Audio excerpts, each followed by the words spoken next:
Salam alaikum, bienvenue dans Fourou Podcast, le podcast qui tourne autour des relations de couple. Aujourd'hui, nous allons présenter Mohamed. Comment ça va, Mohamed? Wa alaykoum salam, ça va très très bien, mais c'est bien là, c'est toi qui as présenté cette fois-ci là, tu sors de ta zone de confort là. Machallah. Merci, c'est gentil. Présentatrice mondiale. En tout cas, on essaye. Ok, donc aujourd'hui c'est moi qui va, voilà, je vais beaucoup parler, mais c'est toi qui voilà. commande aujourd'hui. T'es Tout à contente? fait, je suis au contrôle. Ok, bah, c'est ça que les femmes aiment, non? Bismillah. Alors Mohamed, peux-tu nous parler de toi? Bien sûr, avec plaisir. Qu'est-ce que tu veux savoir? Alors, te présenter d'abord, pour commencer. Ouais. Donc, je me présente, Mohamed Sibi, 33 ans, entrepreneur. Je suis aussi formateur en développement personnel et spirituel, entrepreneur dans le BTP et dans pas mal de choses. J'ai pas mal de sociétés. Je suis papa, marié, avec une femme qui s'appelle Gundo. Machallah. Et deux enfants, donc une fille de 4 ans qui s'appelle Kumba, Machallah. Machallah. Et un petit garçon qui s'appelle Hussein qui a 1 an. Machallah. 18 mois. Oh, c'est ça, les femmes, c'est les mois. Alors, j'aimerais bien savoir avec les gens qui nous écoutent, parce que moi, je suis pas du tout dans les bails de mois. Moi, c'est 1 an, 2 ans, 3 ans. Mais apparemment, il y en a qui comptent tous les mois. Est-ce que vous êtes plutôt dans mon camp ou dans le camp de Gundo? Non, parce qu'écoute, il faut savoir une chose. On met des enfants au monde, d'accord? Et pour nous, chaque mois, c'est une victoire, d'accord? Mais toi, dans ta vie à toi-même, Moi, dans ta vie à toi-même, oui, là, oui. tu comptes tes mois? Je compte pas mes mois, mais je compte les mois de mon fils parce que chaque mois a été une victoire pour moi. Ok, d'accord, alhamdoulilah. Tu vois? Ok, d'accord. Bon, il a 18 mois. Voilà. Voilà, t'es contente? Oui. Ok, super, il a 18 mois. Comme ça, on est précis. Et donc? Ça y est, t'as fini de te présenter? Oh, c'est bon. Au calme? Au calme. D'accord. Donc, dis-moi pourquoi tu fais tout ce que tu fais aujourd'hui. Je fais tout ce que je fais, c'est un long cheminement, mais il faut avouer que d'abord c'était personnel. Malheureusement ou heureusement, j'ai pas eu une réussite scolaire terrible. C'est-à-dire que moi, au niveau de l'école, vraiment, j'étais un cancre. J'ai pas honte de le dire. Alors, ça a beaucoup remis, en tout cas dans mon enfance, ça m'a beaucoup remis en doute sur ma personne parce que j'arrivais pas à faire pas mal de choses. J'étais dyslexique, je voyais des psychologues. Avec ma mère, on a tout fait. Ma mère, elle a souffert, tu vois. Et donc, je pense que tout ce parcours a fait que j'ai pas réussi à faire grand-chose dans l'école. Je ne regrette pas aujourd'hui. Aujourd'hui, je suis entrepreneur, j'ai pas eu le choix. Mais en avançant avec l'âge, j'ai fait quelques tafs et j'avais envie. Alors là, je le dis comme ça, mais peut-être envie de reprendre une revanche avec l'école ou espèce de quelque chose comme ça, tu vois. J'ai pas réussi à l'école, mais je peux quand même réussir dans ma vie et je vais montrer que je vais réussir dans ma vie, malgré que j'ai pas eu les diplômes, j'ai pas eu ce qu'il fallait, tu vois. Et donc rapidement, moi, je crois que j'avais 22 ans, j'ai ouvert ma première entreprise, j'ai commencé à travailler. Et tu sais, quand tu deviens entrepreneur, tu dois développer des qualités et des aptitudes pour pouvoir réussir. C'est compliqué, tu vois. Être entrepreneur, c'est toujours être dans une démarche d'évolution, d'apprentissage, de compréhension du monde et de soi surtout. Et j'avais envie d'être meilleur, de me développer personnellement. Donc, petit à petit, je suis rentré dans le développement personnel, tu vois. Je suis rentré dans le développement personnel, j'ai commencé à lire des livres, sur le business, sur pas mal de choses. Et toutes ces choses que j'ai lues et que j'ai apprises m'ont permis d'être une meilleure personne, de me sentir plus heureux, de mieux me comprendre, de mieux me connaître et de mieux connaître le monde. Donc, ça m'a permis de vraiment réussir dans mes sociétés. C'était incroyable. Je voyais que... Tu sais, on dit, pour mesurer quelque chose, voilà, les chiffres, ça parle, tu vois. En tout cas, en tant qu'entrepreneur, les chiffres, ça parle. Et donc, voilà, j'ai réussi à doubler mon chiffre d'affaires, je me sentais beaucoup mieux. Aussi, j'ai appris des choses sur la relation de couple. Donc, avec toi aussi, j'étais beaucoup mieux. J'ai appris des choses sur les enfants. Voilà, en tout cas, je pense aussi le fait de m'être marié avec toi et d'avoir des enfants m'ont vraiment donné envie d'être un très bon époux déjà. Parce que je pense que on a respecté les règles quand même. Hein. On s'est mariés et après, on a fait ce qu'on avait à faire pour avoir des enfants. Mais voilà, le fait de m'être marié déjà, en tout cas, t'as contribué au fait que j'avais envie d'être un bon époux pour toi, tu vois. Et après, il y a eu les enfants, il y a eu Kumba. Et moi, c'est dès le premier enfant, je sais pas, c'est comme s'il y a une responsabilité qui est venue sur moi, tu vois. Ça y est, je suis papa. Et en tant que papa, l'enfant, il va pas t'écouter. Ah, j'ai pas écouté mes parents. C'est rare qu'un enfant écoute vraiment ses parents, en fait. Un enfant observe ses parents et recopie ses parents. Aussi simple que ça. Et donc, je me suis dit que si je voulais que ma fille réussisse, si je voulais que ma fille réalise ses rêves, si je voulais que ma fille vive dans le bonheur et soit heureuse, eh bien, il fallait que moi, je le sois, en fait. Je pouvais pas vouloir pour ma fille ce que moi, j'ai pas. C'était pas possible. Et donc, j'ai continué à cheminer. Et je pense que ça se voyait à l'extérieur. J'ai eu des meilleures relations aussi avec mes parents, avec toutes les personnes, en tout cas que je fréquente. J'ai des très très bonnes relations. Je pense qu'il est important, et je le dis toujours, que les relations personnelles sont importantes. Personnelles avec soi-même. Tu vois, donc, j'avais une très bonne relation avec moi-même. Les relations avec les gens, interpersonnelles. Alhamdulillah, qui s'est avérée très bien. Et aussi, la dernière que j'aurais peut-être même dû mettre en première, la relation avec la spiritualité, avec son Seigneur, peu importe les religions, mais voilà, c'est cette connexion puissante. Et par la suite, j'ai vu que mais ça marchait sur moi, en fait. Et ça marchait sur les gens qui étaient autour de moi. Je leur partageais des choses, des livres, des trucs, et les gens, ça marchait. Et un jour, je me suis dit, tiens, je vais partager un truc sur Snap. Partager une petite vidéo comme ça. Et j'ai partagé ma vidéo sur Snap. J'ai eu beaucoup de retours, j'étais choqué. Les gens, ils avaient beaucoup apprécié. Et j'ai continué à faire des snaps comme ça. J'ai fait des snaps. Et après, je suis parti sur Instagram et j'ai vu que ça prenait vraiment. C'était réel, en fait. C'était pas ce que je partageais. Les gens, ils adhéraient. Ils en avaient même besoin. Je recevais des messages incroyables. J'avais des appels téléphoniques. J'ai aidé des gens. Je me suis dit, waouh, c'est puissant, tu vois. Ce qui me sert à moi sert aux autres. Et en fait, j'ai toujours eu, depuis très, très, très jeune, maintenant que j'ai appris à me connaître et je connais beaucoup sur moi, j'ai toujours eu cette volonté de transmettre, de partager. Tu vois, quand j'étais à l'USH de Saint-Denis, quand j'apprenais la langue arabe, j'enseignais direct. J'apprenais. Et donc, moi, ce que j'aime vraiment dans ce monde, c'est d'apprendre, comprendre et de transmettre. Et en fait, toute ma vie, elle est régie sur ça. J'apprends, je comprends et je transmets. Mais je me suis dit, ah ouais, tu transmets, mais maintenant, vu qu'il y a de plus en plus de personnes qui te suivent, que tu veux faire des formations, tu veux accompagner des personnes, mais il faut que tu te formes. Donc, je me suis formé à la PNL. Donc, j'étais à l'Institut Repère, je me suis formé à la PNL, programmation neurolinguistique. Avant ça, quand même, il faut que je le précise parce que quand même, c'est quelque chose qui m'a amené vers la PNL. Je me suis formé à la formation de Steve Abdelkarim, qui est booster d'excellence, qui m'a beaucoup aidé, qui m'a amené justement vers la PNL. Ce que j'ai beaucoup aussi aimé dans la PNL et sa formation, c'est la communication.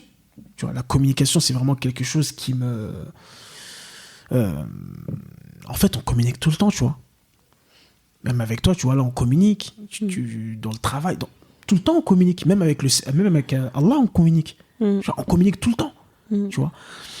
Et j'ai vraiment pris goût pour aussi la communication. Donc, j'ai fait de la process communication, j'ai fait de l'analyse transactionnelle. Aujourd'hui, j'ai fini une formation pour l'excellence. Donc, aujourd'hui aussi, j'ai cette capacité de pouvoir trouver l'excellence pour les gens. Parce que ce qui m'anime, c'est de permettre à un maximum de gens de découvrir leur puissance, tu vois. Parce qu'à partir du moment où ils savent qui ils sont, ce qu'ils ont, et qu'ils le partagent, t'es heureux. Tu vois. Et c'est ça. Donc, je continue à me former, je continue à apprendre des choses, je continue à transmettre. Aujourd'hui, je suis presque arrivé à plus de 5000 personnes sur Instagram. C'est difficile, mais je suis content quand même. Je suis vraiment très content. J'ai créé des collaborations avec pas mal de personnes. J'ai créé aussi mon programme Morning Warrior qui a très très bien marché, qui a aidé beaucoup de personnes, surtout en période de confinement, Ramadan, tout ça, c'était quand même une période compliquée. Et puis voilà quoi, franchement, aujourd'hui, je peux le dire avec certitude. En tout cas, je suis très heureux. Je suis vraiment très heureux. Je suis très heureux parce que je suis heureux dans mon couple. Je pense que justement, et c'est pour ça qu'on partage des choses sur le couple, parce que dans mon couple, je suis vraiment très heureux. Et je pense que... oh, tu m'as coupé. Et je pense que le fait de faire ce podcast, c'est une preuve quand même que ça se passe bien entre nous. On n'est pas là à s'inventer une vie. Avec mes enfants, avec mes parents, voilà, tout va bien, tu vois. Et je suis quelqu'un qui est pas du tout égoïste. Ce que je vis, ce que j'ai pour moi, je le veux pour les autres, tu vois. J'ai toujours été comme ça. J'arrive pas à rester dans mon coin. Je me dis, bah tiens, voilà, moi je suis heureux, je suis bien, et puis je m'en fous des autres. Ça marche pas comme ça. En tout cas, chez moi, il faut toujours que je partage. Tu vois, ça fait partie de ma personne. Mais comme je me connais, bah j'accepte, tu vois. C'est pour ça, je parle beaucoup. Ok, bah c'est pas grave, je parle beaucoup, mais j'accepte que je parle beaucoup. Et j'en fais quelque chose de positif. Donc, voilà pourquoi je fais ce que je fais. Et puis, pour l'instant, je compte bien continuer et développer encore plus, ouais. Machallah, en tout cas, t'es pas fatigué. Non, faut continuer. Non, alhamdoulilah. Après aussi, il faut avouer que... il faut avouer, il faut que je le précise quand même dans ce podcast, c'est que... Tu sais, je disais que une des causes de l'échec, et ça c'est Napoleon Hill qui en parle dans un livre, un auteur que j'admire, qui dit que, dans son livre, il parle des réfléchissez et devenez riche pour les gens qui veulent la référence. Il parle de 33 causes de l'échec. 33 causes qui font que les personnes ratent leur vie. Donc il y a la peur, il y a pas mal de choses. Mais là, pour en revenir à toi et moi, il y a le choix du mauvais conjoint. Le choix du mauvais conjoint. Et il faut avouer que si j'arrive à faire ce que je fais aujourd'hui, c'est parce que je suis avec une personne, une bonne conjointe, une bonne femme qui me permet. Parce que c'est des sacrifices. Des fois, je suis là, il faut que vous allez dans la cuisine. Moi, je suis en live. Donc, vous me laissez. Donc, je sacrifie mon temps avec vous pour faire le live. Tu comprends? Des fois, je suis en formation. Là, j'étais en formation 4 jours. J'ai voyagé aussi, je travaillais avec le Mali, tu vois. Donc, je suis quand même quelqu'un qui est agité, qui a besoin de beaucoup passer à l'action. Et si tu as une personne à côté de toi qui ne comprend pas ça, ou qui ne valide pas ce que tu fais, ou qui ne t'épaule pas, homme ou femme, hein, c'est pareil. Je pense qu'il est très compliqué d'avancer. Et justement, pour revenir, comme nous sommes dans une chaîne où on parle de couple, le fait que t'es pas le bon conjoint, t'es pas la bonne personne avec toi, c'est une des choses qui va contribuer à ton malheur. Tu peux avoir des aspirations. J'ai accompagné beaucoup de personnes dans les programmes qui ont des aspirations de ouf, qui veulent faire des choses extraordinaires. Mais le fait qu'ils sont avec la mauvaise personne, ça les tire pas vers le haut. Ouais. Tu vois, tu fais une formation, t'es au taquet, la personne elle t'a monté dans les tours, tu me connais, moi je suis plutôt taquin. Tu rentres à la maison, ouais, tiens, bébé, j'ai fait ça. C'est quoi ça? Bébé. Tu vois, et tu te fais insulter, et tu te fais minimiser. Et en fait, t'as pas de soutien par rapport à ce que tu veux faire. Donc, le choix du conjoint est très important. Et voilà, une des choses qui contribue aussi à mon bonheur, je tiens vraiment à le préciser, c'est le fait d'être avec la bonne personne, qui comprend ce que je fais, qui accepte les sacrifices que je fais. Et puis, ça me donne envie de faire plus et d'être plus, tu vois. Vraiment, ma famille, et ça aussi, vraiment, ma famille me donne envie d'être plus, de faire plus. Et pour l'instant, c'est ça. Hein. Et puis que je demande à Allah subhanahu wa ta'ala de faire en sorte que ça continue, parce que je suis très heureux comme ça. Amin. Ouais. Amin. En tout cas, que Allah te récompense pour le bien que tu fais. Amin, amin. Oh, comme j'aime bien dire, il nous utilise, tu vois. Nous sommes que des outils, nous sommes que des instruments sur cette terre, nous ne sommes rien. Nous ne sommes rien. T'as vu, Récemment, tu te rappelles, je suis tombé malade. Là, tu rigoles, tu vois. Subhanallah, vous avez vu les femmes? Laisse les autres tranquilles, il n'y a que moi qui a rigolé. Ouais, mais pourquoi tu rigoles? J'ai dit que j'étais malade. Non, Subhanallah. C'est ça. On prend pas au sérieux quoi? Un homme, il tombe malade, on prend pas au sérieux. Les frères, vous avez vu ça? Subhanallah, j'étais très malade. Très, très malade. Subhanallah. Vomi, tout. J'avais chaud, j'avais froid, je transpirais. Et toi, tu rigoles? Oui. Donc, Allah t'accorde la santé. D'accord? Amine, ouais, je te le souhaite, bébé. Ça te fait marrer quand je suis malade. Ok. En tout cas, cette maladie qui a duré un jour, alhamdulillah, m'a fait prendre conscience que, tu vois, ça nous fait prendre conscience qu'on n'est rien. Ça nous fait prendre conscience qu'on n'est pas au contrôle des choses. Des fois, on croit qu'on contrôle tout, mais non. Nous, on est là, c'est Allah qui contrôle. Tu vois. Coronavirus aussi. Hein. On contrôle le monde, on est les rois du monde. On n'est rien du tout. Tu vois, un microbe, allez hop, tout le monde à la maison, enfermé. Donc, voilà. Voilà. Écoute, c'était top. Franchement, tes réponses sont très complètes. Ouais, j'ai l'habitude de parler. Ouais. J'ai l'habitude de parler, d'envoyer. Donc, sont très complètes. Je vais te poser la question si tu étais heureux. Alhamdoulilah, tu es heureux et tu m'as l'air épanoui. Donc, vraiment, franchement, je demande vraiment à Dieu que ça dure. Alors, je sais qu'un jour ou l'autre, il va se passer des problèmes. Alors, je dis pas dans mon couple. Ça se peut dans le couple, ça se peut dans ma famille. On peut perdre un proche. On peut, je sais pas, faire faillite. Il peut se passer plein de choses. Hein. Mais je pense qu'il est important de se rappeler des moments où ça allait bien, tu vois. Pendant un bon moment, ça s'est passé bien. Des fois, ça va pas bien se passer. Et puis, c'est pas grave, en fait. Tu vois, ça fait partie des épreuves, des choses de la vie qui permettent de grandir et de s'améliorer. Donc, non, alhamdoulilah. Alhamdoulilah. Écoute, je pense pas qu'on puisse rajouter plus. À moins que tu as quelque chose à rajouter. Non, j'ai rien à rajouter. Donc, je vais terminer sur... voilà, ça, c'était ma petite présentation. Et je pense que, de toute façon, la plupart des gens me connaissaient. Et là, c'était vraiment... apporter un plus. Ce que j'ai à dire, c'est que voilà, on s'est présenté. Tu t'es présenté dans le podcast précédent, donc ceux qui connaissent pas Goundo, s'il vous plaît, allez écouter le podcast précédent pour comprendre en fait le pourquoi on fait ce qu'on fait. C'est important. Ouais. Et donc à partir de maintenant, donc on s'est présenté, on a posé les fondations, et là on va commencer à rentrer dans des sujets divers et variés. Toujours dans cet objectif d'apporter un plus dans les relations de couple. Comme on a dit, pour les personnes qui ne sont pas en couple, qui ont pour objectif d'être en couple, pour les personnes qui sont en couple, pour les personnes qui sont divorcées et qui veulent se reconstruire. Donc voilà, on traite tous ces sujets-là.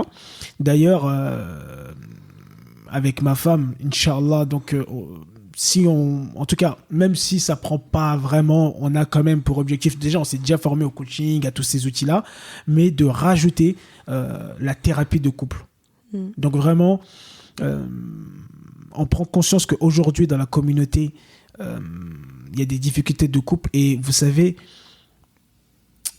une communauté qui a des couples qui vont mal, c'est très difficile que cette communauté puisse avancer, puisse faire quelque chose. Parce que ça se répercute sur les enfants, et les enfants vont reproduire la même chose. Alhamdulillah, je pense que la plupart des personnes qui écoutent ce podcast sont des personnes conscientes, des personnes qui ont quand même fait des études, qui ont un certain niveau d'état d'esprit. Et il faut absolument prendre conscience qu'on ne peut pas répéter les mêmes erreurs que nos parents ou les erreurs des choses qu'on voit autour de nous. Il est possible de vivre heureux en couple. En tout cas, nous, c'est notre croyance aujourd'hui. Alors, peut-être que ça changera plus tard. Mais ça fait bientôt 6 ans qu'on est ensemble. Je pense que peut-être s'il y a des mécanismes qu'on change, en tout cas, je pense que c'est si on change qu'il y a des choses qui vont changer, mais si on reste pareil, ben voilà. Alors, attention, on ne dit pas que c'est tous les jours rose. Après ça serait mentir. Ouais. Il y a des fois des conflits, des choses et tout ça. Ça fait partie de la vie. Mais en majorité, voilà, on arrive à reconstruire très rapidement par la suite par rapport à des techniques, à des choses. Donc voilà, nous, on a vraiment cet objectif d'aider un maximum de couples. Donc, on va amener plusieurs sujets. On va faire des lives, des zooms en privé. pour ceux qui seront intéressés. Donc n'hésitez pas à nous contacter sur nos différents réseaux sociaux.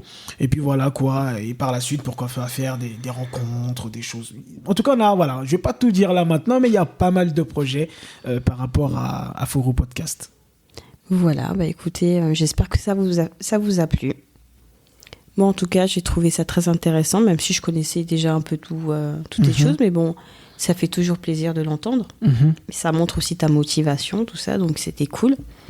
Je te remercie. Et merci à toi pour cette interview.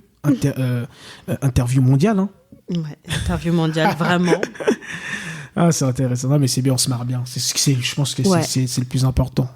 C'est important. Voilà, puis, c'est notre kiff. C'est notre kiff du soir. Le kiff du soir. Donc, non, mais on va le faire plus le soir, beaucoup, parce que les gens demandent. Hein, t'as vu qu'on a arrêté pendant longtemps. Donc, nous, ça nous coûte rien, on kiffe. Et puis, je pense que la plupart des personnes kiffent. Donc, c'est intéressant. N'hésitez pas à partager le podcast. N'hésitez pas surtout à nous faire des retours. Franchement, si ça vous a plu ou pas.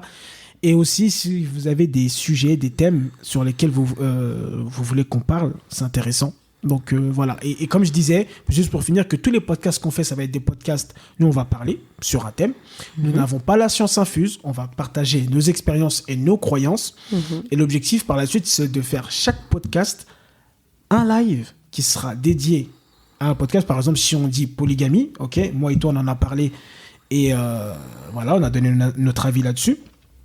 Et partager avec les gens, ok, qu'est-ce que vous pensez de la polygamie, et on partage entre nous, les gens peuvent nous appeler, intervenir, etc.